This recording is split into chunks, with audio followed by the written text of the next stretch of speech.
Hello all dear students, AR online education YouTube channel पे आप सभी का स्वागत है। ये जो मैथ्स का सेशन है वो ऑल कंपटीशन एग्जाम्स के लिए यूजफुल है। दो बातें मैं आपको क्लियर करता हूँ।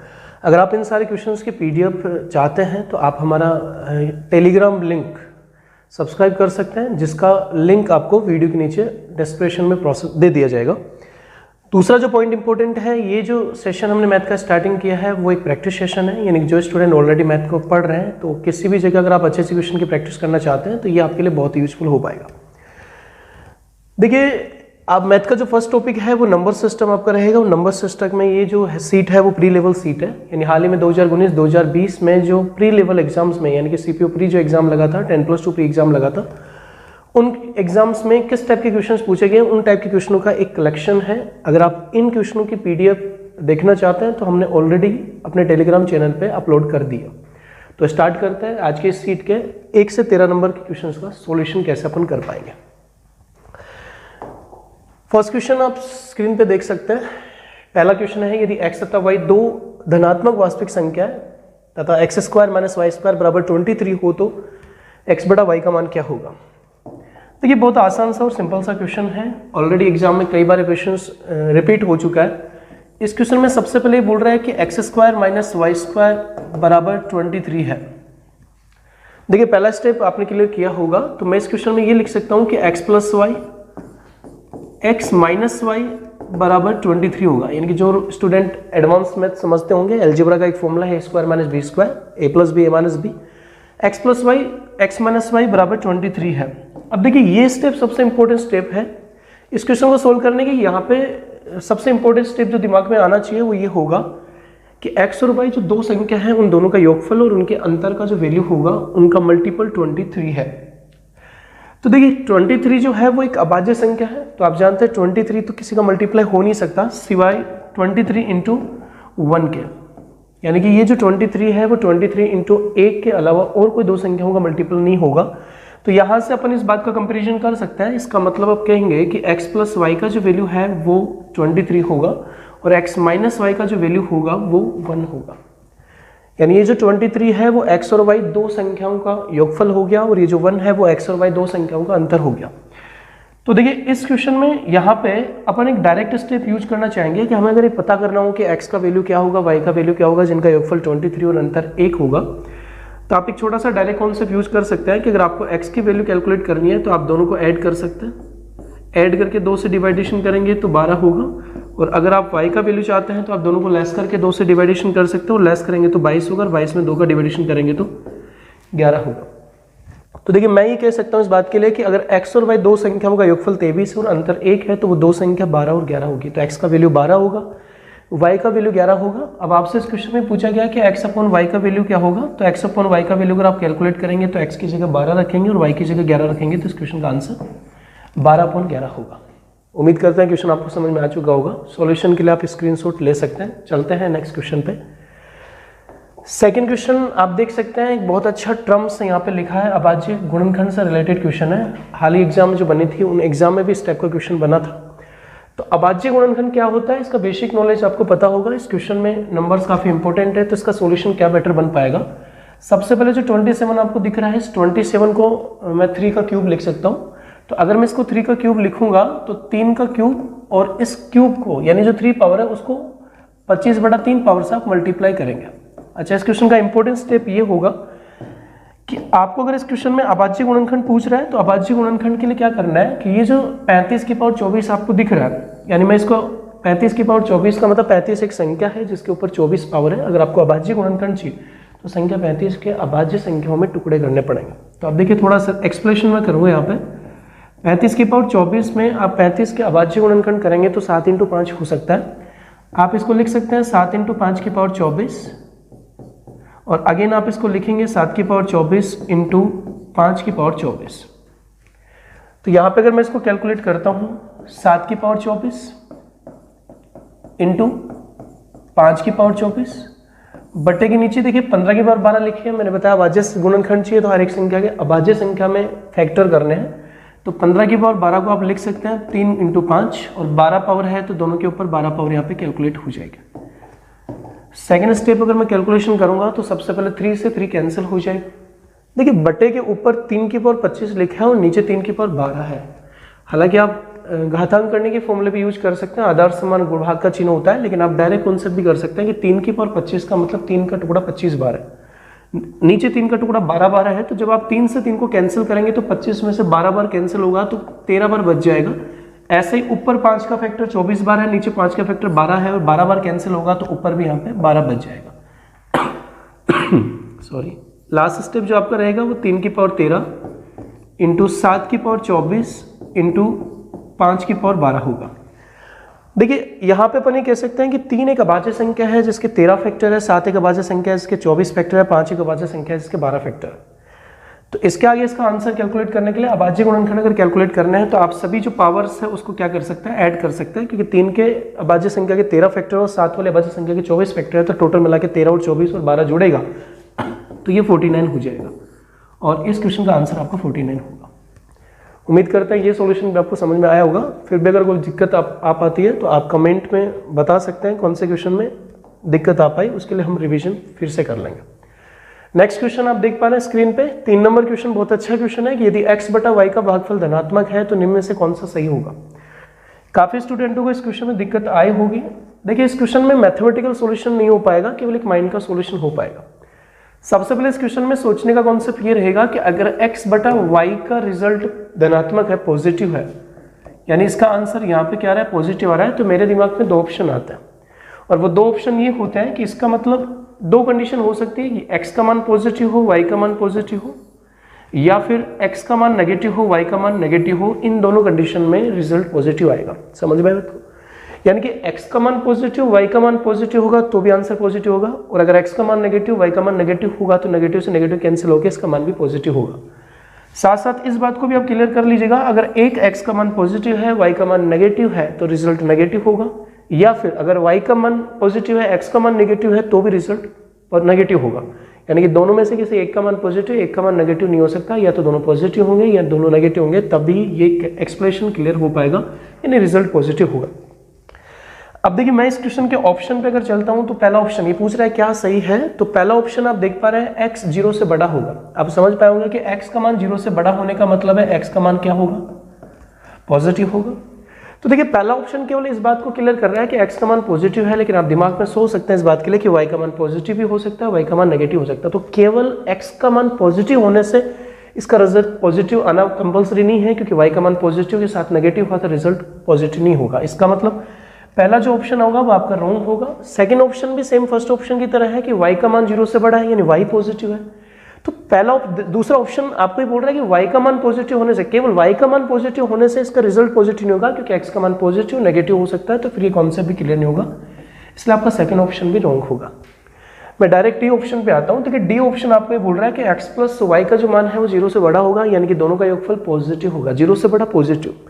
लेकिन मैंने आपको बताया 2 कंडीशन यहाँ पे सेटिस्फाई करती है, x और y दोनों का मान पॉजिटिव भी हो सकता है, नेगेटिव भी हो सकता है। अगर दोनों का मान पॉजिटिव होगा तो डी ऑप्शन राइट है, लेकिन दोनों का मान अगर नेगेटिव होगा इसका मतलब है कि x और y का मान अगर नेगेटिव होगा तो दोनों का योगफल जो होगा वो 0 से कम होगा। यानी कि केवल अकेले इस कंडीशन पे आप ये नहीं कह सकते कि x प्लस y का जो मान है वो 0 से बड़ा होगा तो ही रिजल्ट जो होगा पॉजिटिव आएगा, 0 से छोटा होगा तो भी रिजल्ट पॉजिटिव आ सकता है। इसका मतलब ये डी ऑप्शन भी पूरी तरह से क्वेश्चन को संतुष्ट नहीं कर रहा है। तो बचा आपका सी ऑप्शन, और सी ऑप्शन आपका राइट ऑप्शन होगा, और इस बात का एक्सप्लेनेशन आप समझ सकते हैं। सी ऑप्शन ये कहना चाहता है कि x और y का जो मल्टीप्लिकेशन होगा वो 0 से बड़ा होगा। हमने बताया 2 कंडीशन है, दोनों पॉजिटिव दोनों नेगेटिव, तो आप इस बात को सेटिस्फाई कर सकते हैं। अगर दोनों ही पॉजिटिव है तो भी x और y का जो मल्टीप्लिकेशन होगा वो पॉजिटिव आएगा, यानी 0 से बड़ा होगा, और अगर दोनों नेगेटिव हैं तो भी x और y का जो मान होगा, x और y का जो गुणनफल होगा वो माइनस माइनस होकर प्लस हो जाएगा, तो भी आंसर 0 से बड़ा होगा। तो इस तरह से इस क्वेश्चन को आप समझ सकते हैं कि x y का जो मल्टीप्लिकेशन है अगर ऑलवेज वो 0 से बड़ा होगा तो इस कंडीशन में x बटा y का मान ऑलवेज क्या होगा, पॉजिटिव होगा। उम्मीद करते हैं समझ पाएंगे। तो नेक्स्ट क्वेश्चन की बात करते हैं। 4 नंबर क्वेश्चन आप एक पर देखिएगा, काफी इंपॉर्टेंट क्वेश्चन है। ऐसे क्वेश्चन एग्जाम्स के प्रोसेस में काफी बनते हैं, और इस क्वेश्चन के लिए देखिए सबसे इंपॉर्टेंट काफी वीकनेस होता है। इस तरह के क्वेश्चन स्टूडेंट के काफी वीकनेस होते हैं, लैंग्वेज के प्रोसेस में फंस जाता है। तो देखिए इस क्वेश्चन को एक्सप्लेनेशन करने के लिए काफी प्रोसेस होता है कि आपको ये बात पता होना चाहिए संख्याओं का डिवाइडेशंस क्या है। तो हमने इसके लिए एक 1 पेज का चार्ट बनाया है और वो चार्ट आपको टेलीग्राम पे PDF फाइल आपको मिल जाएगी। अगर आप और अच्छे से समझना चाहें तो उसको आप देख सकते हैं, क्योंकि उसको समझाने में काफ़ी ज़्यादा टाइम का प्रोसेस बन पाएगा। फिलहाल मैं एक बार रिपीट कर देता हूँ, जितनी भी संख्या होती है उनके 2 पार्टीशन होते हैं, वास्तविक और अवास्तविक। वास्तविक जो होते हैं उनके 2 पार्टीशन होते हैं, परमेय संख्या और अप्रमेय संख्या। परमेय संख्या के 2 पार्टीशन होते हैं, भिन्न हो गया और पूर्णांक संख्या हो गया। पूर्णांक संख्या में 2 पार्टीशन हो गया, ऋणात्मक पूर्णांक हो गया, धनात्मक पूर्णांक हो गया और 0 अलग हो गया। इस टाइप का डिविडेशन आप कर पाएंगे। तो देखिए फिलहाल मैं डायरेक्ट क्वेश्चंस पे आ जाता हूँ। इस कॉन्सेप्ट को अगर मैं समझाता हूँ यहाँ पे, तो क्वेश्चन ये बोल रहा है, पहला ऑप्शन ये बोल रहा है कि सभी प्राकृत संख्या, पूर्ण संख्या और पूर्णांक संख्या परमेय संख्या होती है। देखिए जितने भी प्राकृत, पूर्ण और पूर्णांक निकलती है वो परमेय संख्या में से निकलती है, तो एब्सोल्युटली ये चीज क्या होगी, राइट होगी। सेकेंड ऑप्शन ये बोल रहा है सभी अभाज्य संख्या पूर्णांक संख्या होती है। देखिए मैंने आपको बताया कि पूर्णांक संख्याओं के 2 पार्टीशन होते हैं, यानी पूर्णांक संख्याओं में ऋणात्मक पूर्णांक और धनात्मक पूर्णांक होती है। जो धनात्मक पूर्णांक होते हैं उनमें भी 2 पार्टीशन होता है, एक 0 हो गया, पूर्ण संख्या हो गया, और एक 0 हो गया। और पूर्ण संख्या के डिविडेशन में भी सेम पोजीशन चलता रहता है। इसका मतलब सभी अभाज्य संख्या जो निकल के आती है वो भी एक पूर्णांक संख्या का ही पार्ट होता है। सेकंड पोजीशन भी आपका राइट होगा। थर्ड ऑप्शन देखिए सभी ऋणात्मक पूर्णांक संख्या परमेय संख्या होती है लेकिन भिन्न नहीं होती है, तो ये चीज भी आपके देखिए राइट ऑप्शन होगा। और डी ऑप्शन ही बोल रहा है कि सभी प्राकृत संख्या पूर्णांक संख्या है, मतलब सारी की सारी जो प्राकृत संख्या वो पूर्णांक संख्या है लेकिन पूर्ण संख्या नहीं है। देखिए पूर्णांक संख्या से पूर्ण संख्या निकलती है और पूर्ण संख्या से ही प्राकृत संख्या निकलती है, तो ये चीज बिल्कुल रॉन्ग होगी। आप इसकी जगह ये कहेंगे कि सभी प्राकृत संख्या जो है पूर्णांक संख्या है और साथ साथ वो सारी की सारी पूर्ण संख्या भी है, यानी ये चीज यहाँ पे नहीं की जगह गलत दे रखा होना चाहिए था। इसका मतलब ऑप्शन में पूछ रहा था कौन सा सत्य नहीं है, तो डी ऑप्शन आपका एक इस क्वेश्चन के हिसाब से राइट आंसर हो जाएगा। बाकी इसके लिए मैंने आपको बताया संख्या को डिविडेशंस के लिए आप अलग से क्लासेस अपन रख लेंगे जिसमें आप समझ पाएंगे, एक्सप्रेशन कर पाएंगे, और साथ साथ मैंने बताया कि एक सिंगल पेज का चार्ट हमने डिविडेशन बताया जो टेलीग्राम पे आपको मिल पाएगा। फिलहाल देखिए नेक्स्ट क्वेश्चन पे अपन चलते हैं। नेक्स्ट क्वेश्चन 5 नंबर क्वेश्चन ये बोल रहा है कि 2 लगातार आने वाले अभाज्य संख्याओं के वर्गों का योगफल क्या होगा। मैंने बताया ये प्रैक्टिस सेशन है तो आप ऑलरेडी जानते होंगे अभाज्य संख्या क्या होती है। तो इस क्वेश्चन में आपसे पूछा गया कि 2 लगातार आने वाले अभाज्य संख्या। देखिए अभाज्य संख्याओं के ऑल ग्रुप में एकमात्र 2 और 3 ऐसी 2 अभाज्य संख्या होती है जो कंटिन्यू आती है लगातार। तो इसने यही बात पूछा है कि 2 लगातार आने वाले अभाज्य संख्या, तो मैंने बताया कि वो 2 लगातार आने वाले अभाज्य संख्या 2 और 3 होती है। तो सबसे पहले पहचान इस बात की होगी 2 लगातार आने वाली अभाज्य संख्या 2 और 3 है। आपसे पूछा गया इन 2 लगातार आने वाली अभाज्य संख्याओं के वर्गों का योगफल क्या होगा। तो अभाज्य संख्याओं के वर्गों का योगफल अगर करूंगा तो 2 का स्क्वायर 3 का स्क्वायर, 2 का स्क्वायर 4 होगा, 3 का स्क्वायर 9 होगा और योगफल 13 होगा। देखिए इसने योगफल का भी वर्ग पूछा है, तो योगफल 13 और 13 का भी वर्ग क्या होगा 169 होगा। तो ये बहुत आसान सा सिंपल सा क्वेश्चन है जो आपने ऑलरेडी डन कर लिया होगा। तो 169 इस क्वेश्चन का राइट आंसर होगा। चलिए नेक्स्ट क्वेश्चन देखते हैं। नेक्स्ट क्वेश्चन 6 नंबर क्वेश्चन देखिएगा। ये देखिए 3 अभाज्य संख्याओं का योगफल 142 है तथा इनमें एक अभाज्य संख्या दूसरी अभाज्य संख्या से 54 अधिक है, तो बताएं इनमें से सबसे बड़ी अभाज्य संख्या का मान क्या होगा। देखिए ये क्वेश्चन काफी अच्छा क्वेश्चन है और इसका एक्सप्लेनेशन भी देखिए काफी इंपॉर्टेंट है। तो इस क्वेश्चन में इंपॉर्टेंट बात देखिए सबसे ये है कि कोई भी 3 अभाज्य संख्याओं का योगफल 142 अगर दे रखा है तो आप एक बात हमेशा दिमाग में रखिएगा, कोई 3 अभाज्य संख्याओं का योगफल अगर 142 है यानी 142 एक सम है, तो ये एक मैजिकल पार्ट है अभाज्य संख्या का कि कोई भी 3 अभाज्य संख्याओं का योगफल अगर सम आता है तो ये तभी पॉसिबल होता है जब इन 3 में से एक अभाज्य संख्या 2 अवश्य ली जाए। यानी कि मैं फिर से एक बात को रिपीट करता हूं, गणित की कोई भी 3 अभाज्य संख्याओं का योगफल सम आ रहा है तो ये तभी पॉसिबल होता है जब इन 3 अभाज्य संख्याओं में एक अभाज्य संख्या 2 ली जाए। तो इस बात से मैं डायरेक्ट समझ सकता हूं कि अगर 3 अभाज्य संख्याओं का योगफल 142 है तो इनमें से एक अभाज्य संख्या का मान 2 होगा और एक अभाज्य संख्या का मान अगर 2 होगा तो बाकी बची 2 अभाज्य संख्याओं का जो योगफल होगा वो 140 होगा। अब आपने यही बोला है कि बाकी बची 2 अभाज्य संख्याओं में एक अभाज्य संख्या दूसरी अभाज्य संख्या से 54 अधिक है, तो इसका मतलब है कि एक अभाज्य संख्या दूसरी अभाज्य संख्या से 54 अधिक है, तो ये जो 54 है वो बाकी बची 2 अभाज्य संख्या में एक अभाज्य संख्या दूसरी अभाज्य संख्या से 54 अधिक है, तो ये अंतर हो गया। हालांकि देखिए मैं यहाँ पे एक्स वाई का प्रोसेस भी यूज कर सकता हूँ कि x प्लस वाई बराबर 140 है, x माइनस वाई बराबर 54 है, लेकिन सेम वही पोजीशन जैसे पहला क्वेश्चन था, उस फर्स्ट क्वेश्चन में भी इस बात का डिस्कशन था कि अगर ये 140 शेष 2 अभाज्य संख्याओं का योगफल है और ये 54 उन्हीं 2 अभाज्य संख्याओं का अंतर है, तो मैंने बताया कहीं भी 2 संख्याओं का योगफल और अंतर अगर होता है, अगर आप ये पता करना चाहते हैं कि इन दोनों में से बड़ी संख्या छोटी संख्या कौन सी है, यानी ऐसी 2 अभाज्य संख्या कौन सी है जिनका योगफल 140 और अंतर 54 है, तो अगर आपको बड़ी अभाज्य संख्या चाहिए तो आप दोनों को ऐड करके 2 से डिवाइडेशन कर सकते हैं। अगर आप दोनों को ऐड करेंगे तो 194 होगा और उसको 2 से डिवाइडेशन करेंगे तो 97 होगा। इसका मतलब है कि इन दोनों अभाज्य संख्याओं में सबसे बड़ी अभाज्य संख्या जो होगी वो 97 होगी। तो इस तरह से इस क्वेश्चन पे आप 97 पे क्लिक कर सकते हैं, आपका राइट आंसर हो जाएगा। चले नेक्स्ट क्वेश्चन की बात करते हैं। नेक्स्ट क्वेश्चन देखिएगा, 10 की पावर 444 इंटू 11 की पावर 333 इंटू 4 की पावर 111 में अभाज्य गुणनखंड क्या होंगे। देखिए अभी हाल ही में थोड़ी देर पहले एक क्वेश्चन किया था, उसमें भी सेम अभाज्य गुणनखंड का क्वेश्चन था। तो अभाज्य गुणनखंड में मैंने आपको बताया था कि जो भी संख्या होती है उसके अभाज्य संख्या में टुकड़े करते हैं। जैसे यहाँ पे 10 की पावर 444 है तो आप 10 के टुकड़े करेंगे 2 इंटू 5। अब 2 के ऊपर भी 444 पावर होगी और 5 के ऊपर भी 444 पावर होगी। नेक्स्ट संख्या आपको दे रखी है 11 की पावर 333, तो 11 ऑलरेडी एक अभाज्य संख्या है तो उसके कोई टुकड़े नहीं होंगे।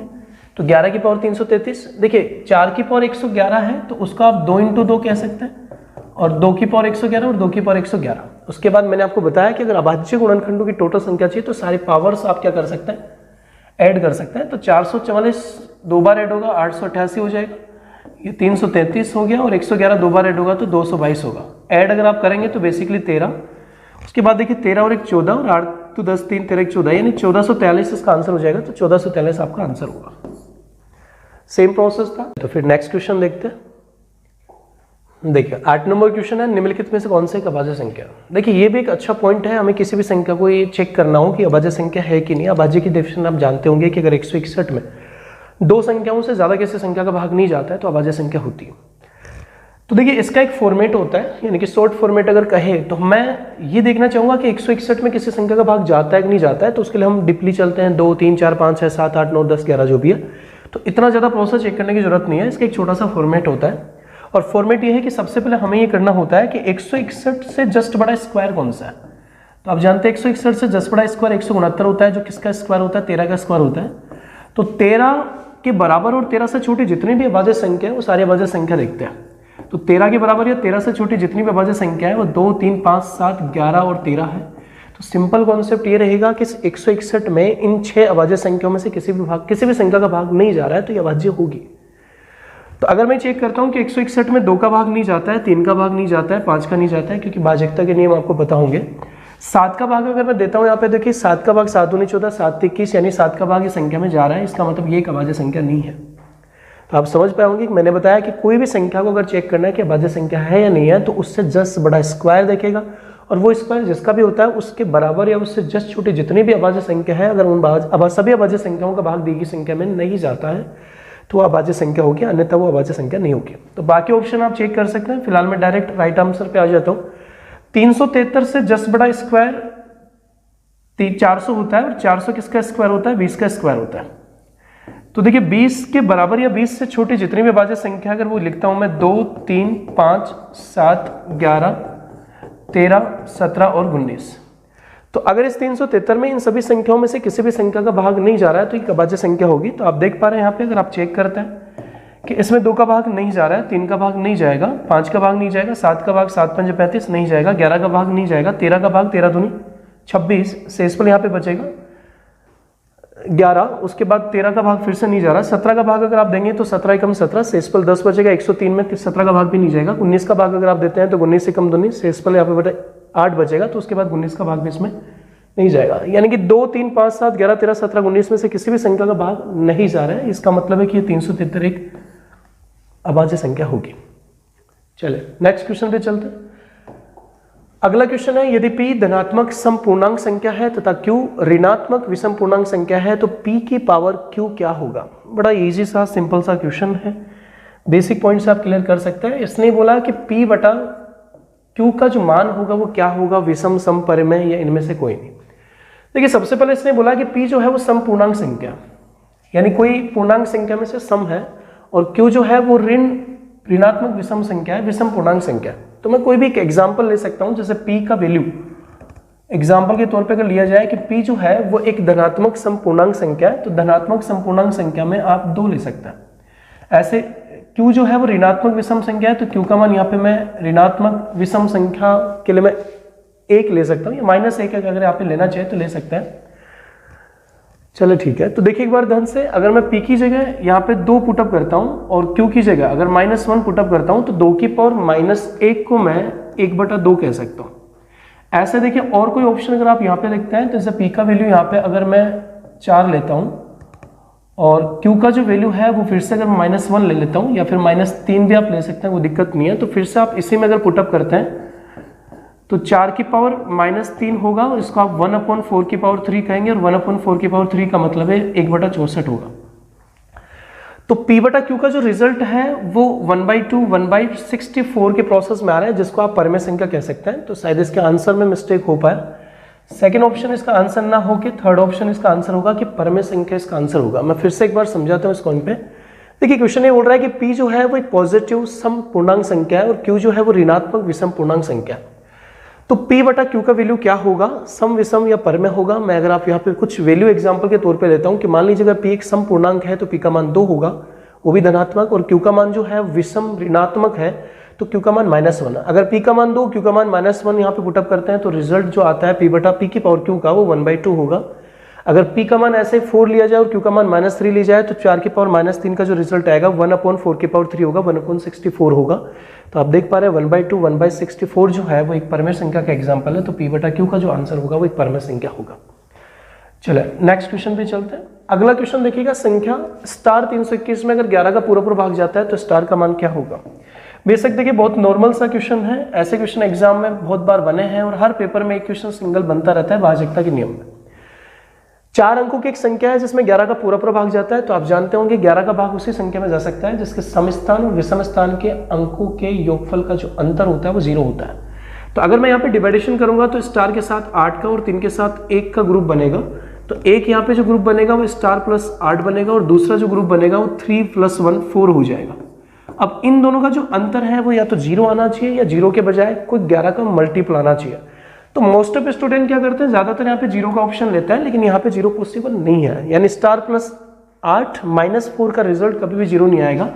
तो अगर 0 का विकल्प यहाँ पे पॉसिबल नहीं है तो 0 के बजाय दूसरा ऑप्शन होता है कि 11 का कोई मल्टीपल हो सकता है, तो अपन यहाँ पे 11 ले सकते हैं। यानी कि बराबर में अगर 11 आएगा, यानी कि दी गई संख्या के समस्थान विषम स्थानों के योगफल का जो अंतर है अगर वो बराबर में 11 आएगा तो ही इसमें 11 का भाग जाएगा। तो देखिए अगर बराबर में 11 आ रहा है तो आप समझ सकते हैं स्टार का वैल्यू कितना रखे कि उसमें से 4 लेस करने के बाद 11 आना चाहिए। तो आप डायरेक्ट ये सोच सकते हैं कि कितने में से 4 लेस करने पे 11 आता है, कितने में से 4 लेस करने पे 11 आता है। तो आप कहेंगे 15 में से 4 लेस करने पे 11 आएगा। इसका मतलब स्टार प्लस 8 का जो वैल्यू होगा वो 15 होगा। अब स्टार प्लस 8 का वैल्यू अगर यहाँ पे 15 होगा तो 15 की वजह से आप ये कह सकते हैं कि स्टार का जो वैल्यू होगा वो क्या होगा, 7 होगा, और 7 इस क्वेश्चन का राइट आंसर हो जाएगा। चले नेक्स्ट क्वेश्चन पे चलते हैं। देखिए अगला क्वेश्चन भी पिछले क्वेश्चन की तरह एक भाजकता के नियम से रिलेटेड क्वेश्चन है और इस टाइप के क्वेश्चन हर साल एग्जाम में बनता है। ये क्वेश्चन आपको ये बोल रहा है कि एक संख्या आपको दी गई है और संख्या है A4531B और इस 6 अंकों की संख्या में 72 का पूरा भाग जाता है, जहां पे A और B अंक है। तो आपसे पूछ रहा है A + B का योगफल क्या होगा। देखिए इस क्वेश्चन को सॉल्यूशन अगर करेंगे तो ये प्रोसेस रहेगा कि अगर 72 का भाग जा रहा है तो 72 का भाग उसी संख्या में जाता है जिसमें 8 और 9 का भाग जाता है, यानी 72 के टुकड़े 8 × 9 होंगे। अगर दी गई संख्या में 8 और 9 का भाग यानी 72 का भाग जा रहा है, मतलब इस संख्या में 8 का भी जा रहा है 9 का भी जा रहा है। अब किसी भी संख्या में 8 का भाग तभी जाता है जब उस संख्या के पहले 3 अंकों में 8 का भाग जाता है, यानी संख्या के जो पहले 3 अंक 31B होगा उसमें 8 का भाग जाएगा। तो जब हम 31B में 8 का भाग देंगे तो सबसे पहले 31 में 8 का भाग देंगे, 8 × 24 शेष पर 7 बचेगा और 7 के आगे 2 लगाने पे 8 नाम 72 होता है। इसका मतलब है कि B का मान जो कंफर्म होगा वो 2 होगा। तो एक वैल्यू हमने कैलकुलेट कर लिया कि B का जो वैल्यू होगा वो तो 2 होगा और 8 का भाग यहाँ पे चला जाएगा। अब सेकेंड स्टेप ये रहता है कि इस संख्या में 9 का भाग भी जाता है। तो आप 9 की भाजकता का नियम भी जानते होंगे कि 9 का भाग उसी संख्या में जाता है जिस संख्या के सभी अंकों का योगफल ऐसा हो जिसमें 9 का भाग जाए। तो जब मैं इस संख्या के सभी अंकों का योगफल करता हूं तो 2 × 1 3 3 6 और 5 11 और 4 15। अब 15 के बाद क्या बचा है, A बचा है। अब आप समझ सकते हैं सभी अंकों का योगफल में 9 का भाग जाएगा और बाकी A को छोड़कर बाकी अंकों का योगफल 15 है और 15 में कितना जोड़ने पे 9 का भाग जा सकता है, तो 18 में 9 का भाग जाएगा। इसका मतलब A का जो वैल्यू होगा वो यहाँ पे क्या होगा, 3 होगा। अब A का वैल्यू यहाँ पे अगर 3 होगा और B का वैल्यू अगर 5 होगा तो आपसे क्वेश्चन में पूछ रहा है A + B का वैल्यू क्या होगा। तो A + B का वैल्यू अगर आप निकालेंगे तो आप कह सकते हैं 3 + 2 + 3, 2 + 3 = आंसर क्या होगा, 5 आपका आंसर बन पाएगा। बहुत इजी सा क्वेश्चन था, आप समझ पाए होंगे। चलिए नेक्स्ट क्वेश्चन पे चलते हैं। अगला क्वेश्चन देखिए 1 × 3 × 5 × 7, यानी कि एक तरह से परिणाम के अंत में शून्य पर आधारित क्वेश्चन। तो बेसिक देखिए इसका एक्सप्लेनेशन आपको पता होगा कि किसी संख्याओं को अगर आप मल्टीप्लाई करते हो रिजल्ट के परिणाम के अंत में कितने 0 होता है, तो ये इस बात पे डिपेंड करता है कि दी गई संख्याओं में 2 और 5 के जोड़े कितने हैं। ये क्वेश्चन एक अच्छा क्वेश्चन है, काफ़ी लोगों ने इसमें गलती की होगी। तो बेसिकली एक बार देखिएगा, 1 गुणा 3 गुणा 5 गुणा 7 डॉट डॉट डॉट, आखिर में यहाँ पे 43 दे रखा है इंटू 1024। देखिए इन सारे क्वेश्चन को, इस संख्याओं को गुणा करने पे जो रिजल्ट आएगा उसके परिणाम के अंत में कितने जीरो आएंगे। तो मैंने बताया इसका मेथड होता है 2 और 5 के जितने जोड़े बनते हैं उतने जीरो बनते हैं, और हम ये कैलकुलेट करते हैं कि 2 और 5 में से जो कम होता है उसको ढूंढते हैं। अब इस क्वेश्चन में ज्यादातर स्टूडेंट की आदत क्या होती है, वो 2 और 5 का कैलकुलेशन करता है। तो देखिए इस क्वेश्चन में हालांकि अपने को पता है 1024 जो हो 2 की पावर 10 होता है, और काफी लोगों ने इसका 10 आंसर क्लिक किया होगा। उम्मीद है ऑप्शन में दिया नहीं, कर देते तो ज्यादातर नेगेटिव आंसर बन पाता। देखिए मैं ये बात कह सकता हूं कि 1024 जो है वो 2 की पावर 10 है, यानी कि 1024 में 2 का टुकड़ा 10 है, और बाकी सारी की सारी संख्या क्या है, विषम है। तो इनमें तो कोई 2 का टुकड़ा होगा नहीं, इनमें 5 का टुकड़ा कैलकुलेट करेंगे। और इस क्वेश्चन में मुझे एक बात पता है कि 5 का जो टुकड़ा होगा वो 5 में, 15 में, 25 में और 35 में, यानी ये 4 संख्या ही ऐसी संख्या होगी जिनमें 5 का टुकड़ा होगा, इनके अलावा किसी संख्या में 5 का टुकड़ा नहीं होगा। तो मुझे ऐसा लग रहा है कि इस संख्या में, इस क्वेश्चन में 5 का टुकड़ा कम मिलेगा, और अगर 5 का टुकड़ा कम मिलेगा तो कैलकुलेशन करते हैं कि कितना मिल पाएगा। इसका मतलब है कि 5 का टुकड़ा 1 बार, 2 बार, 3 बार, 4 बार और 5 बार, यानी कि यहाँ पे 5 का जो टुकड़ा है वो 5 बार है और 2 का टुकड़ा 10 बार है। तो आप खुद बताया 2 और 5 के कितने जोड़े बनेंगे। तो मेरे हिसाब से एब्सोल्युटली क्या प्रोसेस रहेगा, 5 जोड़े बनेंगे। और अगर 2 और 5 के 5 जोड़े बनेंगे तो इस क्वेश्चन में परिणाम के अंत में जो शून्य होगा वो भी क्या होगा, 5 होगा। चलो नेक्स्ट क्वेश्चन पे चलते हैं। अगला क्वेश्चन आप देखिएगा 13 नंबर क्वेश्चन है कि 10 इंटू 20 इंटू 30, यानी सेम क्वेश्चन आ गया कि 10 से लेके 1000 तक के जितने भी 10 के मल्टीपल होते हैं, अगर उन सारी संख्याओं को गुणा करें तो परिणाम के अंत में कितने शून्य आएंगे। देखिए ये भी एक अच्छा क्वेश्चन है, इसमें भी काफी डाउट होता है, तो इसको सॉल्यूशन इजीली अगर करना चाहे तो 10 into 20 into 30 dot dot dot 1000। तो जितनी भी संख्या यहाँ पे लिखी है उन सभी में हर एक संख्या में 10 का मल्टीपल है। तो आप क्या करेंगे, 10 के मल्टीपल को कॉमन ले लेंगे। हालांकि मैं कॉमन नहीं कह पाऊंगा, लेकिन आप कहेंगे कि 10 इंटू 1 है, ये 10 इंटू 2 है, ये 10 इंटू 3 है और ये 10 इंटू 100 है। तो हर एक संख्या में जो 10 का फैक्टर है उसको बाहर निकालूंगा, तो अंदर 1 गुणा 2 गुणा 3 गुणा 4 और लास्ट में यहाँ पे बनेगा 100। अब एक बात का ध्यान रखिएगा, ओनली यहाँ पे 10 नहीं होगा, क्योंकि आपने हर एक संख्या में 10 का फैक्टर अगर बाहर निकाला है तो बाहर 10 का जो फैक्टर होगा वो कितनी बार होगा, 100 बार होगा, क्योंकि टोटल पद 100 है और 100 पद में से हर एक पद में अगर 10 का फैक्टर आपने बाहर कैलकुलेट किया या कलेक्शन किया है तो 10 की पावर 100 होगा। अब देखिए इस क्वेश्चन में वही बात सेम प्रोसेस आता है कि परिणाम के अंत में कितने शून्य होंगे, तो आप कहेंगे 2 और 5 के जितने जोड़े बनेंगे परिणाम के अंत में उतने ही शून्य आएंगे। तो अगर मैं कैलकुलेट करता हूं कि 2 और 5 के कितने जोड़े बनेंगे, तो देखिए बाहर जो 10 की पावर 100 लिखा है उसमें भी 2 का टुकड़ा है, 5 का टुकड़ा है। तो आप इस 10 की पावर 100 को लिख सकते हैं 2 इंटू 5 की पावर 100, और उसके बाद इसको लिख सकते हैं 2 की पावर 100 इंटू 5 की पावर 100। यानी मैं इस बात को क्लियर कर सकता हूं कि बाहर जो 10 की पावर 100 लिखा है उसमें 2 का टुकड़ा भी 100 बार और 5 का टुकड़ा भी 100 बार। यहाँ पे 2 और 5 क्या इक्वल है, लेकिन आप जानते हैं 2 और 5 के और भी टुकड़े होंगे, यानी 1 से लेकर 100 तक की जो प्राकृत संख्या की सीरीज लिखी है उसमें भी 2 के भी टुकड़े और 5 के टुकड़े हैं। लेकिन मैं हार्ड वर्किंग करने की बजाय स्मार्ट वर्किंग करूंगा तो सीधा सा कॉन्सेप्ट होगा कि 1 से लेकर 100 तक की संख्याओं में 2 का टुकड़ा और 5 के टुकड़ा में 5 का टुकड़ा कम। थोड़ा ध्यान दीजिएगा, बाहर 2 और 5 इक्वल है, अंदर 5 कम है 2 कम है, तो ओवरऑल मिला के मैं कह सकता हूं कि 5 ही कम होगा, क्योंकि बाहर तो इक्वल है और अंदर जो 1 से 100 तक की प्राकृत संख्या की सीरीज है उसमें 5 कम है, तो ओवरऑल मिला के 5 का टुकड़ा कम बारी होगा और 2 का टुकड़ा ज्यादा होगा, और हम उसी को केवल ढूंढते हैं जो कम होता है। तो मुझे केवल ये पता करना है कि 1 से लेकर 100 तक की संख्याओं में 5 का टुकड़ा कितनी बार है। तो उसके लिए लॉजिक होता है कि आप पदों की संख्या में 5 का भाग दे सकते हैं। 20 अगर 5 भागफल 5 से बड़ा है बराबर है तो फिर से भाग दे सकते हैं 4। अब 4 अगर 5 से छोटा है तो स्टॉप हो गया, और जितने भी भागफल आते हैं उनको ऐड कर सकते हैं, यानी कि एक शॉर्ट प्रोसेस आप जानते होंगे। 1 से लेकर 100 तक की प्राकृत संख्याओं में 5 का टुकड़ा टोटल कितनी बार है, 24 बार है। अब आप कैलकुलेशन करके देखिएगा कि बाहर जो 10 की पावर 100 था उसमें 5 का टुकड़ा 100 बार था, और अंदर जो 1 से 100 तक की जो प्राकृत संख्या थी उसमें 5 का टुकड़ा 24 बार है। तो ओवरऑल मिला के जो 5 का टुकड़ा होगा वो 124 बार होगा। अब 5 का टुकड़ा अगर 124 बार है और 2 का टुकड़ा श्योर 124 से ज्यादा होगा, तो 2 और 5 के जोड़े कितने बनेंगे, 124 से बनेंगे, और 124 इस क्वेश्चन का राइट आंसर होगा। तो आज के प्रोसेस में हमने 13 क्वेश्चंस का सेशन रखा था। उम्मीद करते हैं आपको बहुत अच्छा लगता होगा, समझ पाएंगे आप।